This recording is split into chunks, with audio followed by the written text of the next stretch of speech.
Hi, folks.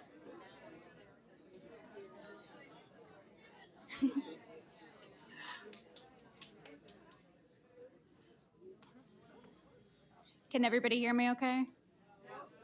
Oh, better? It's too soft. I'll lean a little bit closer. Does that work? Yeah? All right. Okay. All right. Hi. Welcome to Politics and Prose Bookstore. My name is Casey. I am a bookseller here at Politics and Prose, where we host in person events along with partnered and supported events, trips, and classes. We have recently relocated both of our branch locations at Union Market and at the Wharf, and we have begun hosting events there as well. So, for a full list of everything that's been confirmed, just go on our website, which is politics-prose.com. So, just a few housekeeping items before we get started today. We would just like to ask you to silence your cell phones. That way, we don't disrupt the event at all. And when it comes time to open the floor for your questions, we do have a standing microphone at the end of the aisle to your right over here, and it's kind of hiding behind a pillar for some of you. Yeah. But once you come up to the microphone to ask your question, we ask that you speak clearly into the microphone so that everybody can hear you, and that way we can hear you on the audio recording of the event as well. All right. And Amy is not signing after the event, but she has already pre-signed books that are available up at the register for purchase. And once the event is complete, we just ask that you please fold up your chairs and lean them against something sturdy if you can. That will help us out a lot. Thank you so much. All right, so now, without further ado, we are delighted to be welcoming Amy Tan to join us today. She has authored several novels, including The Joy Luck Club and The Bonesetter's Daughter, 2 memoirs, and 2 children's books. Her stories and essays have been published in numerous newspapers, magazines, anthologies, and textbooks, and her work has been translated into over 35 languages. Her myriad of credits range from opera to film production to appearances on Sesame Street and The Simpsons. And she is also a long-standing member of the literary garage band, The Rock Bottom Remainders. She is an adept forger of bridges between worlds, a feat she accomplishes with ease with the Backyard Bird Chronicles. Collected over the course of several years, the Backyard Bird Chronicles is an enchanting compilation of illustrations, musings, personifications, and observations of the wild birds in her backyard. Teeming with comedy, tragedy, and wonder, her chronicle of our avian consorts offers a tender glimpse at the cycle of life and death that inevitably ensnares us all. All right. She also has a slideshow that she will be presenting along with her talk today. So please join me in welcoming to Politics and Prose, Amy Tan. Hi, everybody. I want to find out how many of you are birders or bird lovers, bird watchers. Oh my God, I'm among my people. So, what is this bird on my shirt? I don't know. Okay, that was just to see how many of you are true birders. And you said it's not a real bird. I want to apologize first that I can't stay to sign. In part, it's because I have a very long tour and I cannot afford to get COVID because that would shut my entire tour down. So I apologize for that, for being overly cautious. And I want to thank all of you for coming out on this rainy day. It's so wonderful to be around people who are, in fact, birders, not dragged here just because I wrote a book called The Joy Luck Club. Let me explain first that this was not an intentional book.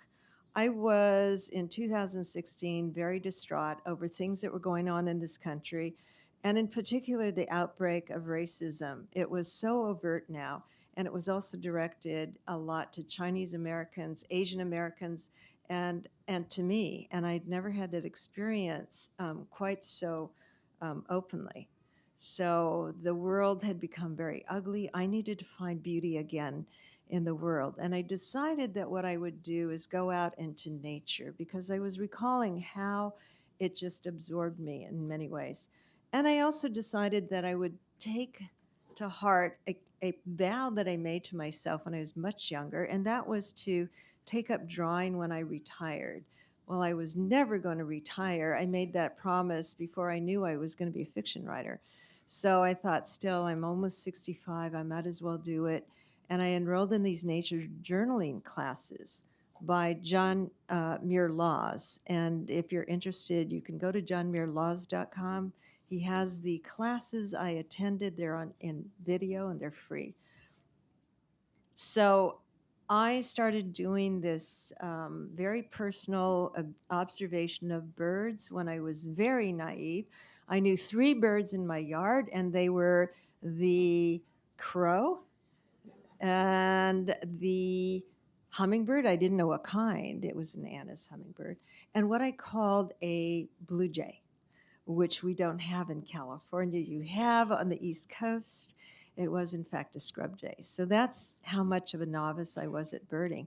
But that was good, because what I was supposed to do as a nature journalist is to be so full of curiosity, like a child, that I would continue to observe and ask questions. And this perpetual questioning mind, that is really what nature journaling is about.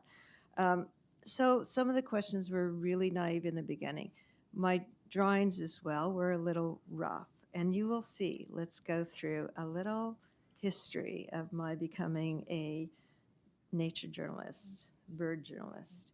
So this is my backyard. And I think it's important to know that, because birds are very particular in their habitat. This is an oak woodland habitat with some floral garden of succulents.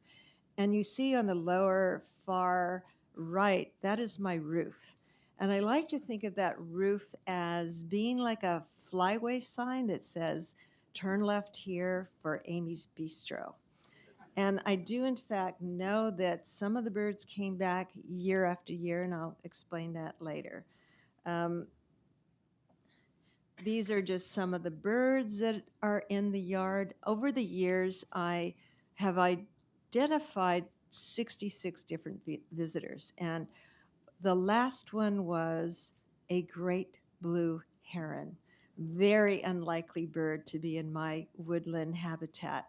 I've also had a pair of bald eagles, thanks to Mike Parr, president of American Bird Conservancy, seeing that. I would have assumed they were vultures, TVs. So you have right there, that's a juvenile scrub jay. That's a Anna's hummingbird, a juvenile, just recently fledged dark-eyed junco, which looks very different from an adult, and a great horned owl. And I want to ask you, what is in common with these birds? What do they all share in common here? Can anyone guess?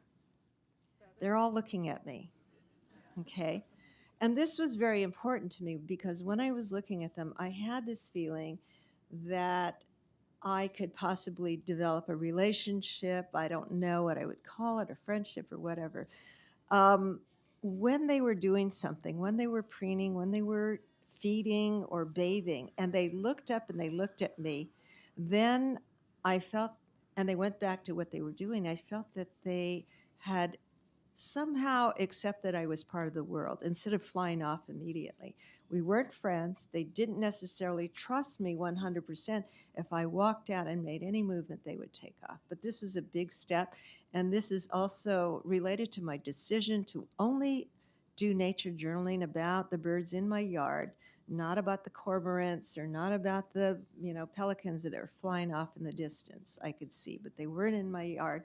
I would have said the same thing about not the great blue heron, but then it landed in my yard. These are other birds. It's a tiny fledgling titmouse, oak titmouse, a Townsend's warbler, a California quail, pygmy nuthatches. They're always the first bird to come to my yard in the morning with their little squeaks, and then pretty soon about 6 of them come all at once. A spotted towhee, you have eastern towhees here, a golden crowned sparrow, which you don't have here, and is the most numerous bird in my yard once they migrate to the yard. and a hermit thrush, which you do have, a California towhee, which you don't have. When I first started drawing, you can see it wasn't bad, but it was, I was just learning certain things about using color and shapes. And I will say this, that people tend to think, well, she has natural talent. And that's how these birds came out. If you see the cover of the book, those are birds that I drew. But that's not true. These birds represent a lot of practice and learning of techniques. And also, I had to overcome this feeling that I was never going to be an artist. This is from my high school teacher when I was 16. It says, lacks imagination or drive, which are necessary to a deeper creative level. Don't mind the ungrammatical sentence there. So I had to, never would have been a prognosis I was going to become a fiction writer, or I hesitate to say artist. I'm just so new. I just call it the drawings that go with my journal. But so these are some of the early exercises. It's negative shape, seeing the shape of the bird by blocking out what's around it. One of the things that John Muir Laws said to me was, or the class, everybody in this class, when you look at a bird, feel the bird as if you're touching the bird and feeling its shape and feeling its skull and feeling that these birds are not completely round. That's our notion, that these birds don't have skulls that have flat areas, that they don't have chests, breastbones, but they do. And so I had to be very aware of that with this imagining that I was feeling the bird. But I took it one step farther and I imagined I was the bird. And in fact, that when I do these very detailed drawings these days, I have to sense that. I have to feel the life force of the bird. Otherwise, these drawings, I spend equal amount of time, but they never come out feeling like they were a bird that was alive, a bird in the moment just before it took off. The fiction writer in me enables me to do that quite easily. I can detach from myself and become a character or even a bird. I will say that one of the big discoveries I made about birds is that almost everything they do, almost everything about them is geared to survival. And it's survival by the day. And when you have, for example, a very young bird, a baby bird, a fledgling, if they don't get food in 24 hours, their chances of not making it rise up. Just very quickly, that's a scrub jay. Anna's hummingbird is a female. I decided that female birds get short shrift. It's always the males who have these wonderful photographs and all of that. So I did the Townsend's warbler there on the next to the hummingbird. That's a female. So they're less brilliantly colored. That's a fledgling Buick's wren, a chestnut-backed chickadee, and a dark-eyed junco. More birds. I didn't mean to show you more birds like this. This is a fledgling junco. It was outside crying for its parents for 20 minutes, and this is a dead bird. So I ran out and I scared it away. I was like, so it would learn to be cautious.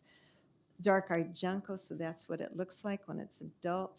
A fox sparrow, which you have here, and a California towhee, which is one of my favorite birds because he saunters across the yard in these little hops with his mate, and he looks around and he looks like he's either a real estate agent or the homeowner inspecting things like, oh, we need a few shrubs here, we need.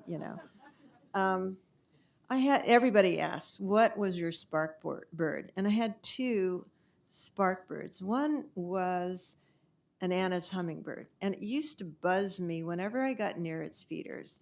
Obviously, it was saying, these are my feeders, stay away. I read that you could actually lure these hummingbirds to your hand with these little feeders. And at first I thought, yeah, right, 4 for $10. And then I thought, well, hope comes really cheap. So I started putting them on the rail, on these tables, doing this graduated behavioral adaptation with these birds, very scientific. And then eventually I put the feeder in my hand, and sure enough, this hummingbird came and sat on my hand. I could feel its little scratchy feet, and it would be drinking. I'd be looking at the top at its feathers, the pattern, the graduated sizes of the feathers. I would talk to it. It would look up at me with these very dark eyes and then go back to feeding. I was in love. The other bird that I saw around the same time was this very fluffy, cute bird at the feeder, and I thought it was a baby, and that it had flown, it was December, it had flown a long distance, it was really tired because its eyes were half closed, um, and then it flew to me and it landed on my arm, and I thought, this is not normal. I found it, in fact, there was a salmonellosis outbreak among finches, particularly pine siskins, which is what this is. It was not a baby bird. December is not migration for these birds, nor is nesting. This was an adult bird. It's puffed out because it couldn't thermoregulate, and it would die within the day. I did try to catch it, but I could not. That was my spark bird. I took down all the feeders. I was so distressed by this individual bird. I thought, I'm never going to do this again because it was heartbreaking. But what it did was make me feel very protective toward individual birds, not just a species. And eventually that led me to get into bird conservation. And today I'm on the board of American Bird Conservancy, and I work with several other conservation groups as well as a wildlife rehab center. This is just to prove that it really did happen. This is a bird that stayed there for about 40 seconds. It's not on my hand there, but part of my luring birds to the yard had to, I started really getting into this. And like any mother, I needed to get the best food and organic, non-GMO. And so you see the dusk specials. Now, keep in mind, I'm doing this for myself, so I'm very jokey about all these things. Spicy suet, just like the stuff Mom used to throw up for you. And it goes, for all the different kinds of birds, finches, the migrating birds, the birds that like seeds, and of course water. I have 7 water bowls in my patio because that is what attracts a number of birds. A lot of the one-off birds I've had in the yard have come purely to bathe and to drink, especially during the wildfires. I went a little bit overboard when I started buying live mealworms. It was the nesting season. Now, these are live, and I would have to stick my hand in these bags and put them in individual containers and then put them in the fridge so that their life cycle stayed where they were, because they are not really worms, they are larvae, and they would turn into beetles, which birds wouldn't eat. So there I started going 10,000 live mealworms, and then I went to 20,000. And I've been married for 50 years, together for 54 years, and that's one of the reasons why I never complained. At 20,000, he said, I think we should get get a second refrigerator, and we did. We put our mealworms and our dog food down there.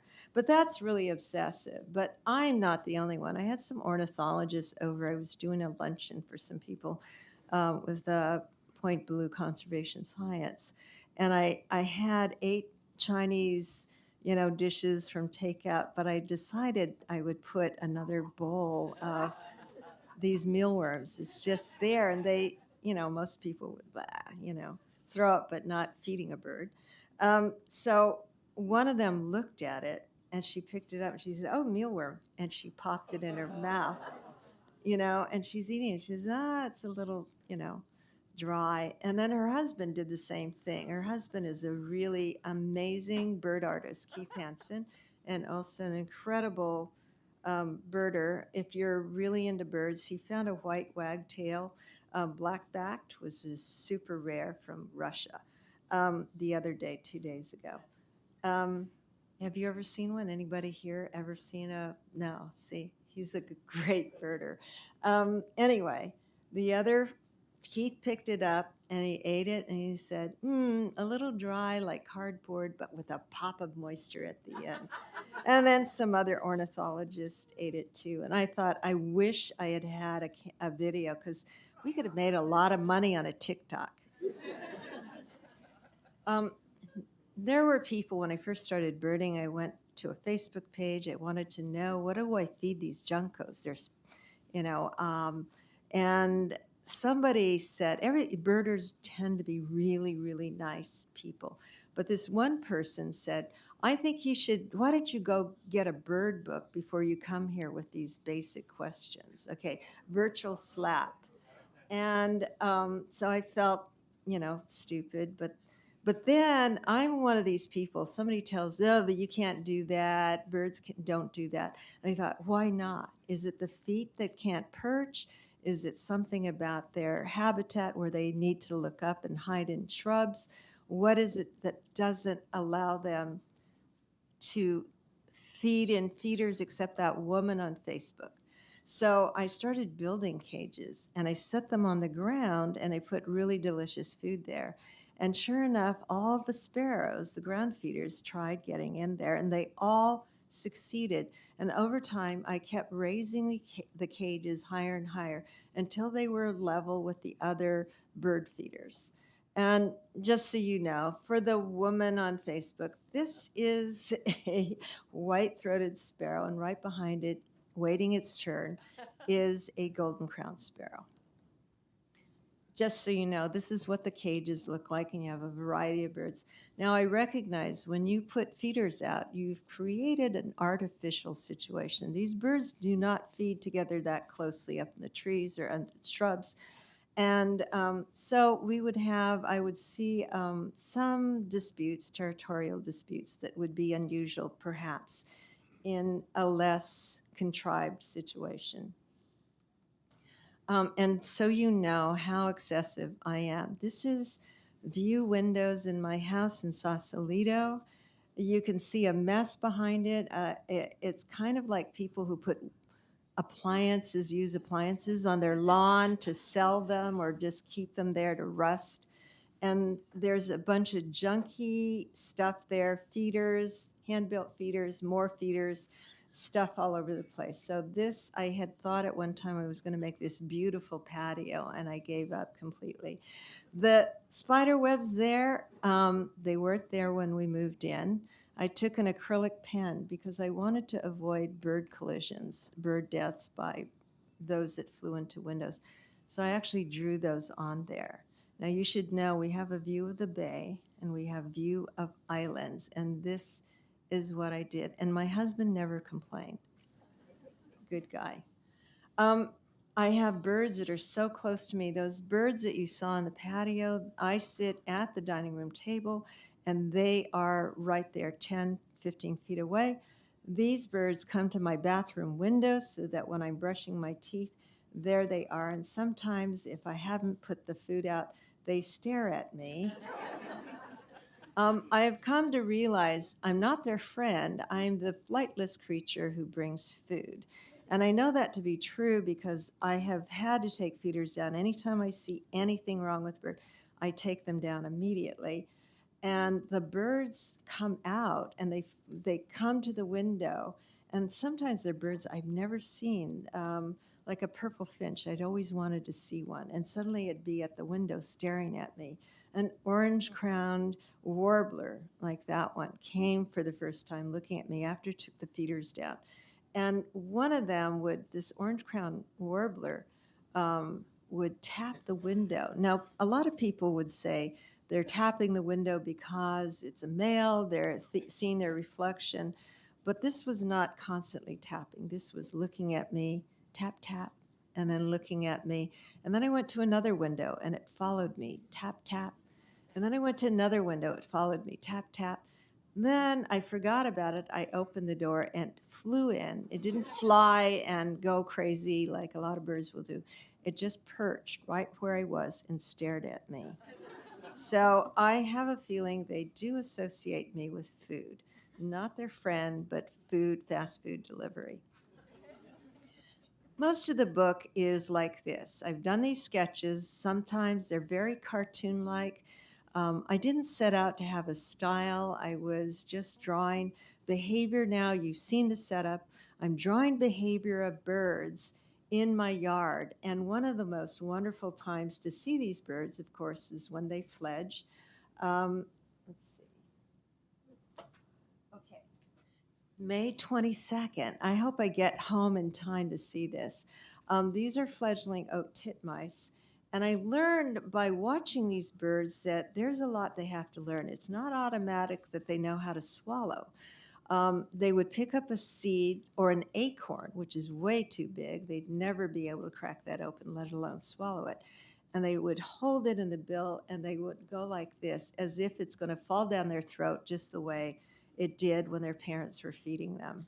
Or they were trying to fly and they would go from one elevation to another and fall. They had to figure out the amount of propulsion and landing in a certain place and landing on different surfaces. So they might land on a feeder, grab something, and fall off. And by the end of the day, they were pretty adept at doing this. But what I also noticed is out of 4 of these fledglings, one of them was the leader. They were all scared at the top of the fence. They wouldn't go, they wouldn't go. And then finally one went and jumped to an area and seemed to succeed. And the others followed in turn, one after the other. And by the end of the day, they knew how to get into the feeders. And they learned how to swallow seeds. One of them I saw didn't know what to do. It was waving it in its bill and then looked over and saw a chestnut-backed chickadee take this seed and hold it between its feet and then, peck at it till it's smaller pieces, put it in, roll its tongue, and swallow it. And the titmouse did that immediately. And that was astounding to me because this was a different species, although they're very close in many ways, but that it had learned from another bird that fast. And I've seen that happen with other birds that were, the towhees would drop the seeds into flower pot and their ground feeders, and then it would jump down. It was like, aha, look here, worms, I found this. And they would dig up these mealworms they had just dropped from the feeder. And then other birds would see that, like these young birds, and they would go there and they would do the same thing. So there was a lot of learning that happened, I realized, by looking at other birds. Crows, we all know, are very, very smart. Corvids are smart in general. And I wanted to test something out in terms of their smartness. Now, I had a problem with crows. They were, scaring all the little birds away. They would bring their young there. They would sit on the rail and then try to break in the feeders, knock the seeds all around. And I needed to find a way to lessen their visits. And I read something about crows would mourn their fallen comrades. And so, of course, I don't want to kill a crow and have them, mourn their actual comrades. So I went to Wild Birds Unlimited and I bought this fake crow. It cost like $14 and I mussed up the feathers and I hung it upside down. And the crows came from all 4 directions. You think they come in one direction, that they're all. No, it's like they called out the clans and said, Squawky is dead, something happened. And they all came and they're screaming in the tree. And I just kept wondering, do they really mourn a crow they don't know? And I know they don't know that crow. So, this is related to the person who told me on Facebook, they're ground feeders, they're not going to come to the feeder. Well, I also read in Cornell Lab Ornithology that hermit thrushes are notoriously secretive, shy. They don't come out in the open. If they do, it's very briefly. So food is a big motivator. And so this hermit thrush came out and spent at least 20 minutes or more trying to figure out how to get into this feeder. And these are some of the poses that it made, and eventually was able to get in the feeder. And I watched it one day down 15 mealworms, live mealworms, just one after the other, and I'm counting it. I'm not rounding up the number. It really was 15. And then it did this really strange maneuver. It was moving like this. And I thought, what is it? I mean, is that because it had to digest the worms, And I found out they have dual chambered stomachs. One is like the gizzard, and the other has these digestive juices. That side also has the grit that they eat. And maybe it was swishing it back and forth. I don't know. There are a lot of questions I ask, and those are in the book. And I don't have answers. And that's the question is the point, to keep asking the questions, because that causes me to keep looking and observing as these birds come back. I had to remind myself not to anthropomorphize these behaviors. Certainly, I wouldn't know the intentions of the birds. I'm not really a bird, even though I try to pretend I am at times, or I imagine that I am. And so every time I looked at something, I would say, no, that's not love, just because the mother is picking little nits out and swallowing them.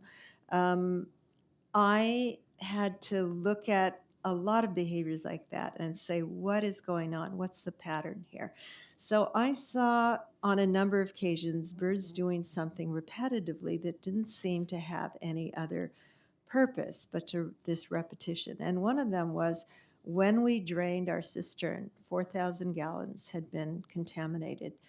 And we are in a drought environment. My neighbors were horrified to see this water running down, but it was running down a retaining wall. And suddenly this California towhee went to the top and it went down a water slide. And there were golden crowned sparrows on the side, and they were like the spectators, the Olympics of towhee water sliding. And it kept doing that, up and down, up and down. And I said, are they playing? What is fun to a bird? Now, I talked to a biologist friend, and he said, anthropomorphism is, yeah, you can look at it another way, that it is kind of a platform you can use to look at these different traits and try to get a handle on for further investigation. So what I observed is that all of these things that were repetitive and didn't seem to have any other purpose but some kind of enjoyment had to do with these movements that are very physical. It's like, well, being on a swing is like what they do when they're on a branch in a windstorm. I don't know what water sliding relates to, but there were a lot of other behaviors that seem to relate to that. I have heard of other birds that really love to slide down roofs. So the question is, what's fun to a bird and why? I am so impressed. I would do contests like Scrub Jays 1, Amy 2, Scrub Jays 3, Amy 2, So this Scrub Jay was getting into these cages I built. I had put the feeder in the middle. Well, the Scrub Jay could stick its bill in far enough and tap it until it was at the right up against the side, and that would eat everything up. So I put the food in the center, but I put it on a silicone hot pad, which doesn't allow it to slide that much. But the next morning I saw white confetti all over the patio, silicone confetti. So I wrapped branches all around so it couldn't stick its face in there, but left the top there so the other birds could get in. The next morning the branches were on the ground. I put in dowels that are thicker and stronger. The next day, the dowels were cut in half and on the ground. I then put bricks around the feeder, and I thought, okay, I win. The next day, I saw this scrub jay stick its entire head into the feeder, which to me was such a risky thing for the scrub jay to do. It's dangerous. There could have been another bird in there, or somebody could have attacked it from behind. And it was not easy to put the head in because the opening is only about 1.5 inches square. So Scrub Jays 5, Amy 0. scrub jays, corvids aren't the only birds that are really smart. This was a female house finch. It was going back and forth to the windows, looking at me, and I thought, what's it doing? Is it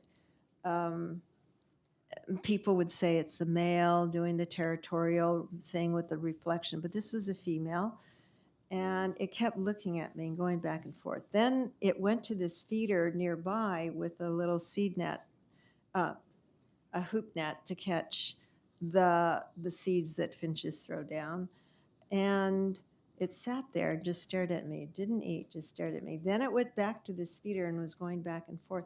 And suddenly I noticed it was in front of its favorite feeder, and the feeder was empty. And I thought, could it possibly be trying to tell me the feeder is empty?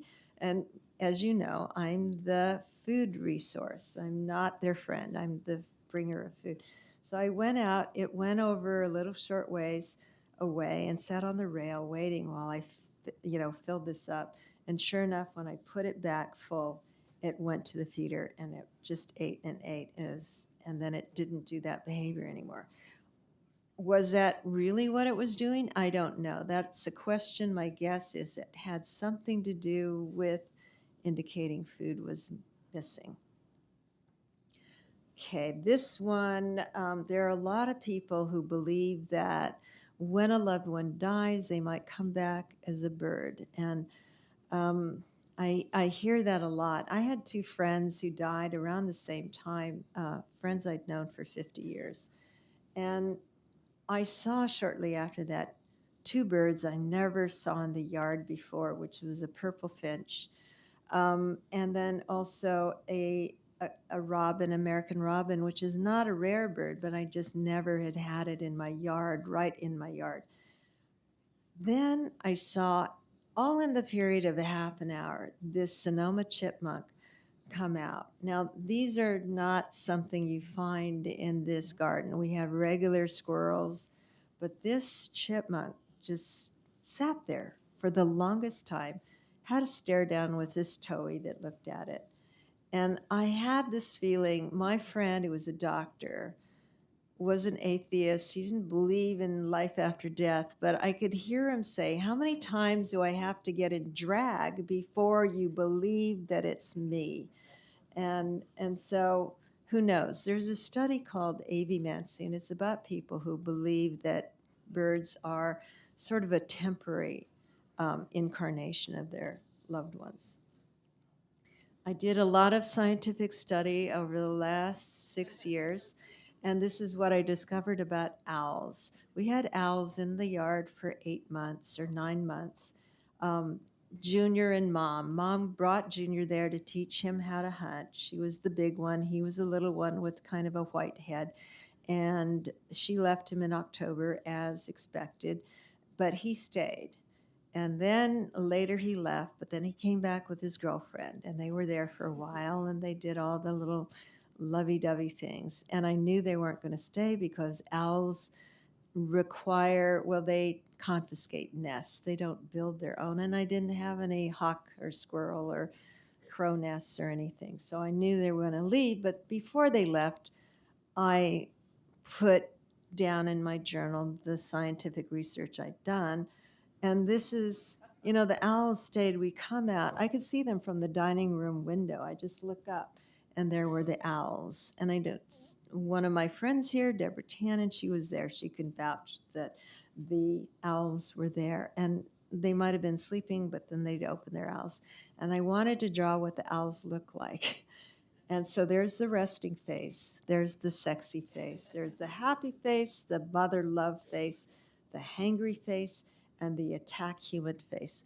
Many people have thanked me for the attack human face so that they can avoid an owl when it looks like that. Birds, I find when I go out, if my day has been bad, all I need to do is step out. Birds are wonderful. And that brings me to this message that I think all of you agree with. When you love birds, you want to save them too. And I'm sure many of you here are doing things in various ways to make sure birds are safe. And we all thank you for that. Now, we're going to go to questions. Thank you for listening.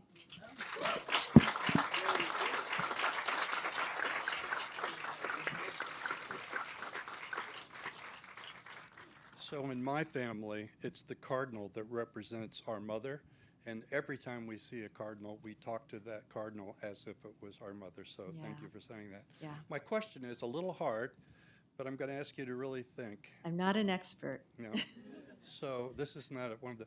So favorite bird, it's like children. So if all the other birds disappeared and you had to pick one, could you identify the bird, then describe it? Because I don't know anything about birds. Is it the beauty? Is it the personality? Talk about that bird and what it does for you.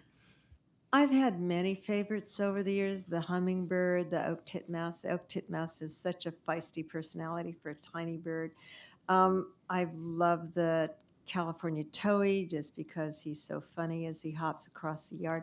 But I will say the favorite bird that I've settled on is the great horned owl, in part because the two of them were so reliable. Every day we could start off by seeing the great horned owl, and also because we had a rat problem, and you'd see them on our patio, and there was an ivy patch next door, and if you see 3 rats, there's a metropolis next to you. And at night, when it was dusk, I would see hordes of rats running across like they were in a nighttime marathon. It was awful. And we couldn't kill them. We're certainly not going to poison them or do anything cruel to them. You can't do catch and release. You put them out in an unknown environment without their community, their support system, and they'll die another kind of death. They'll starve, they'll freeze, all of that. So I went through all these possibilities, and then the great horned owls came. Gone. Every single rat is gone. When the owls left temporarily one time, I did see one rat, but soon the owl came back and that one was gone. So that's why I love the great horned owl. Reliable exterminator. Thank you. Go on. Okay. So, Amy, while you were learning to draw, so was Nicholson Baker. And the same day I bought your book, 5 days ago, I bought Finding a Likeness, how he got somewhat better at art. Yeah. And it's a really neat book with lots of illustrations, some of which are Baker's drawings, and you can see him getting better also. Yeah. And this is the one I was thinking you should look up. I will. And my question is, have you heard of other novelists deciding that they needed to learn how to draw? You know, surprisingly, there are a number of fiction writers and others who do draw. Dave Eggers is one of them. He's a great artist, Dave Eggers. And there are others who do art in a certain way. Kurt Vonnegut would do cartoons of himself. There was something done recently for the National Poetry Series that is headed by my editor, Dan Halpern, and he put out a call for people to contribute art or whatever. And one of them was from Terrence Hayes, who did an incredible drawing and, went for $3,000 or something. But you see that they also often have conceptual ideas that are important to them, important to their work. So yes, it may not be, the Renaissance painter, but art is often not necessarily this accurate representation. It is also conceptual. So yes, there are many artists, I think, among the writers. Thank you. Hi. I have some questions. I live in a building that faces the park, so I have a lot of birds around. My neighbor feeds the bird, has a feeder out. My balcony has become the toilet. So I had to discourage them, fine, have a meal, but leave me alone. Yeah. Okay, so there's a commercial product that's sticky and you can put it out there and they don't like it when they land. Okay, So it has actually worked where I hardly see them land on my balcony.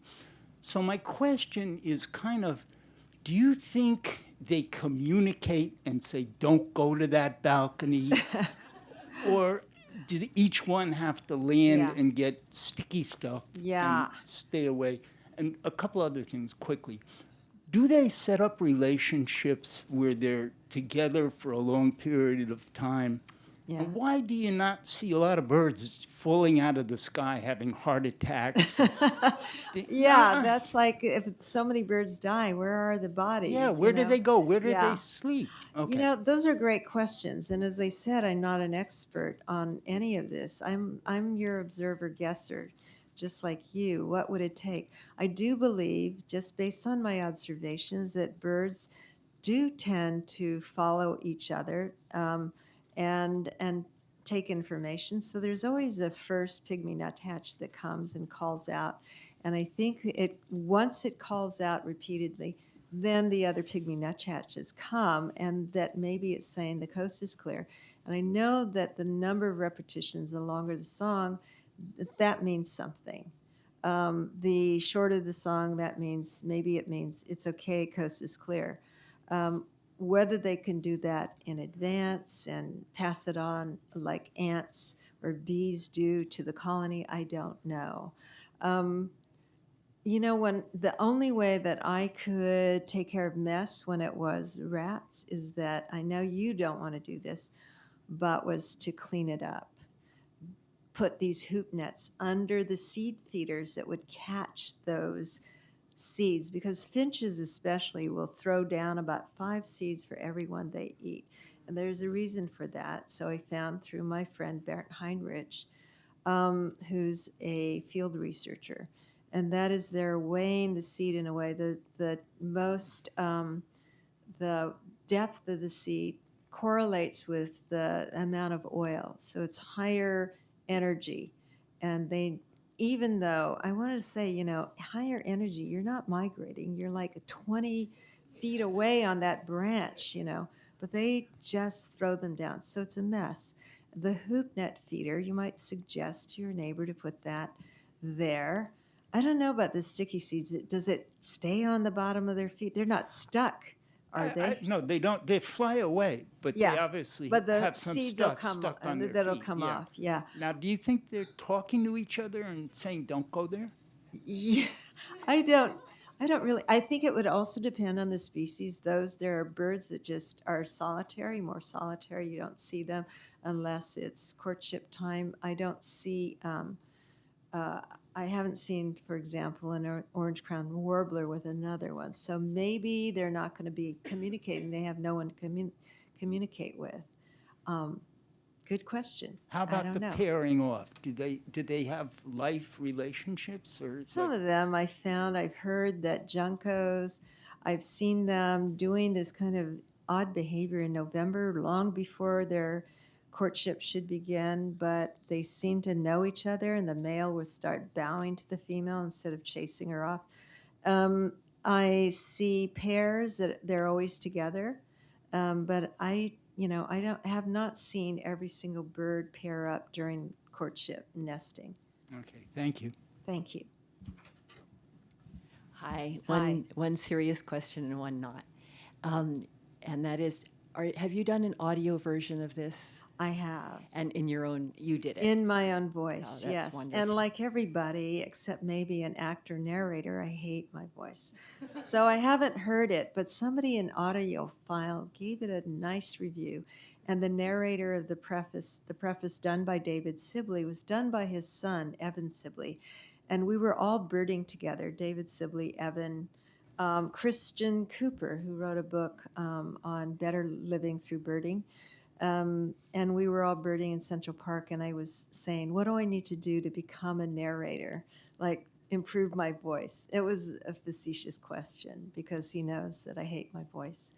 But I was very, very pleased with that, because every time I hear my voice, I think it sounds awful. I can't get through listening to my own voice. Speaking of David Sibley, if you're a birder, you know who David Sibley is.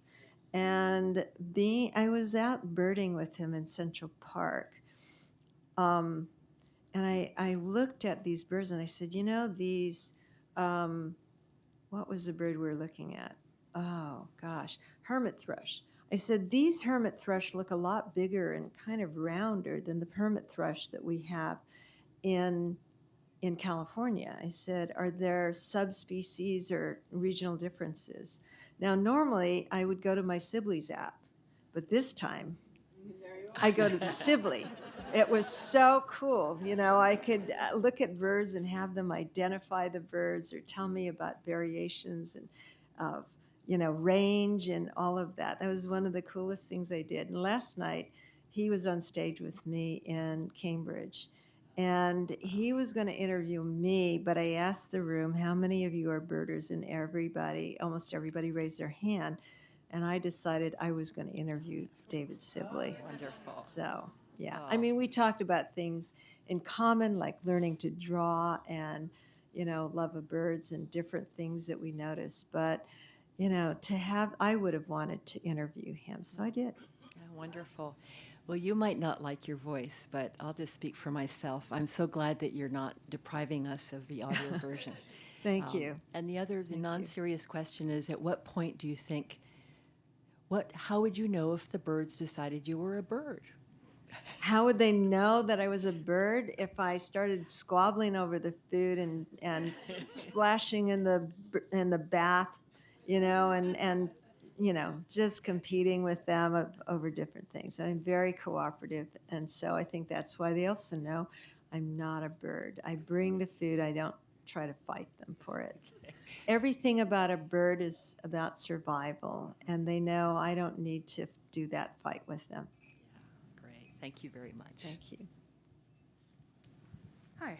I agree with her. You have a really pleasant voice. It's very welcoming.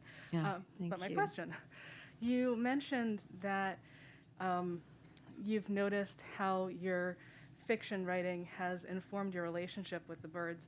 Have you seen it go in the opposite direction? Have you seen your relationship with birds have an influence on your relationship with fiction?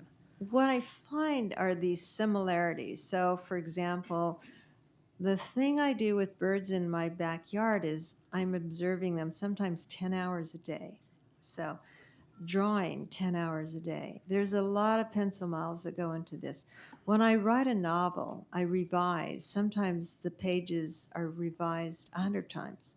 And that's no exaggeration because the file is opened. Every file is different when I, you know, revise certain pages. The other is that I recognize now that my observational predilections are part of why I'm so interested in birds, but I'm interested in people as well. So if people are telling me about something, I like to keep asking these questions. And the questions beget more questions. The obsessiveness is part of my trait as a fiction writer and as a person who watches birds. So instead of, you know, it's not as though my watching birds is going to improve my writing or vice versa. It's simply this commonality between the two activities, fiction writing and birding. I will just give you one thing that I feel about writing and drawing. When I was very young, somebody interviewed my parents. I didn't know this. I found this book in which the interview was published. And she interviewed me, and she wanted to know how I'd learned to draw, how I'd learned to read. When you weren't supposed to teach your child to read until they got enough, teacher could do it at first grade. Anyway, my father, he claimed he didn't know, but he said ever since even before the age of 4, she liked to draw and tell stories about them. And I thought, wow, at age 4, it seems to me it'd be simultaneous.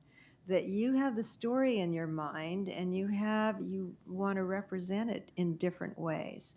That's what I feel happens when I'm doing something like this, capturing in imagery the dramas of the backyard, or capturing mostly in words, but in my head, the images that represent what I'm trying to say. Thank you. Thank you. Hi. Hi. This has been such a delight. So thank you so much. Thank you.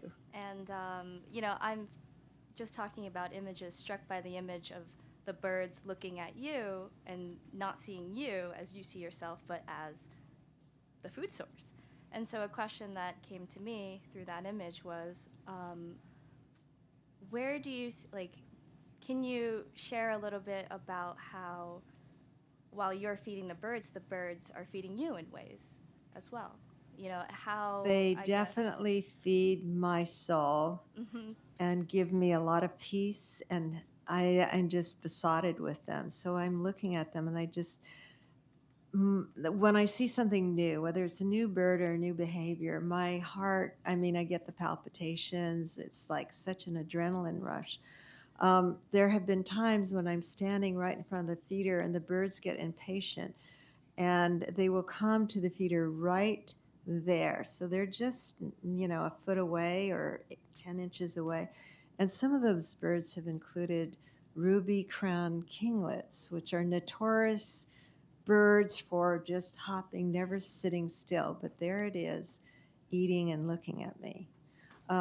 Same with pygmy nuthatches or woodpeckers, Nuttall's woodpeckers. They will just stay. But I have to be very still. They see me, but I'm not a threat as long as I don't move. And so I know that. They don't seem to give me any special treatment. They're just there and looking at me, and I can't say any of them have voluntarily flown to me except for the sick bird. But the fact that they stay is enough for me. Thank you. Thank you. Quick question. You're focusing mainly on birds in your backyard. Have you found beyond this book that you're now focusing on other birds as well? That's part one. Part two, do you have any idea how many bird sounds you can identify? You can just identify a bird by the sound. And three, how many birds visually do you think you can identify? And because you're just getting more and more into this. And then the last question, what's your favorite resource on learning more about birds? Okay, I'm really old, and if I remember all three questions, it will be 4 questions. Okay, I'll try to answer the ones that I remember. Birdsong. I'm not very good at birdsong. I can identify a white-throated sparrow, a golden-crowned sparrow, chickadee, pygmy nuthatch, oak titmouse, the towhee, the California towhee, which sounds like the low battery warning on your fire alarm. Very annoying when you go to change that out and it's out there making that sound. Scrub jay, of course, crow. They are the birds of my yard. I can't always hear the hermit thrush and know immediately it's a hermit thrush. Buick's wren is such a distinctive sound. Yes, I do with those. So they are the songs of my backyard birds. I'm not very good. I couldn't tell you I hear the blue jay. I haven't memorized what it is. My knowledge really is in the backyard, but I love to go birding with really good birders who are patient and point things out. I will say I'm more of a bird watcher, but Central Park, the birds are close enough, and with a really good birder, they can point it out. It's warbler season. They will find 25 warblers in the morning, and they share that with me, which is really wonderful. I was recently in Ecuador, and what was wonderful about that, I was with the American Bird Conservancy, is that I got to see the habitat that was being preserved for those birds, and I thought that was equally important for me to recognize it's not just the birds. I have to know how they live. And so I couldn't see that many birds on my own because my vision was not, it was before I got my cataracts fixed. All the green birds against leaves look like leaves. But it made me also realize what I love is to sit still and watch bird behavior. But I love the idea of learning everything about birds. So your question about resources. Bernd Heinrich is one that I started reading a number of years ago, The Mind of the Raven, Homing Instinct, Nesting Season, One Wild Bird at a Time. Ravens in Winter, and a number of other books. He's a hermit who lives up in Maine. I went to be with him for about 5 days once. Unfortunately, there were not a lot of birds. And staying with him is a challenge. There's no running water, no toilet, no heat, no lights, nothing, no electricity. And so you're out there with these creatures and Barrett. And we studied larvae. So there weren't birds out there, but we went for 5 days looking at larvae and talking about them. And that was great. It's really just to see what a field scientist does, what they look for behavior, and that they look for it every day, over time, season after season, year after year.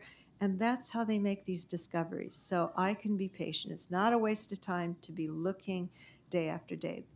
I also read at the very beginning David Sibley's Birding Basics. I got a Sibley guide. Now I have his app.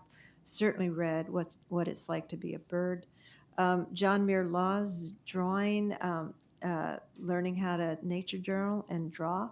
The Law's Guide to Drawing Birds. Keith Hansen's guide, beautiful illustrations of Sierra birds. I have actually probably 100 bird books, so I can't name all of them. And I've read, for example, a lot of Jonathan Franzen's essays on birds, and many of those have to do with conservation. And he's a friend, a fellow writer. All we write about to each other, we're pen pals. All we write about it's about birds. That's it. Okay, one more question. I was wondering if you're familiar with the app Merlin. Yes. Because that has completely changed a lot of birding lives for a lot of people, because you can hear, you can just, and then you know what to look for. It records the sound as you go. Yeah. And and another resource is through the Cornell Lab of Ornithology. Yes. It's really remarkable that you were able to just go from like not being an artist to what you've been doing. I'm obsessive. And it must be interesting. I want to ask you, like, just your identity. You know, it's always been as a writer, and now you're also an artist. And how does that change? You know, I haven't really accepted that yet. What I feel like I do is it's a representational kind of art. It's not conceptual. It's not the kind of thing where people incorporate a whale and flying through the sky or something that has a more interesting concept. And it's methodical drawing. And so when people say I'm an artist, it's like, am I?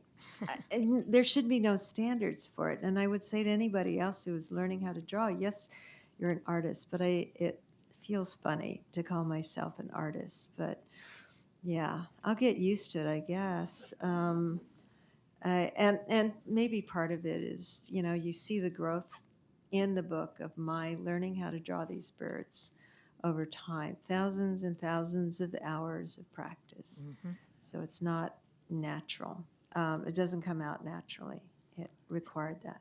And so inspiring, especially for young people, that we all have this artist in us, and that's what you've shown. So thank you. I think so. I think that everybody can observe and write down questions. Everybody can learn to draw.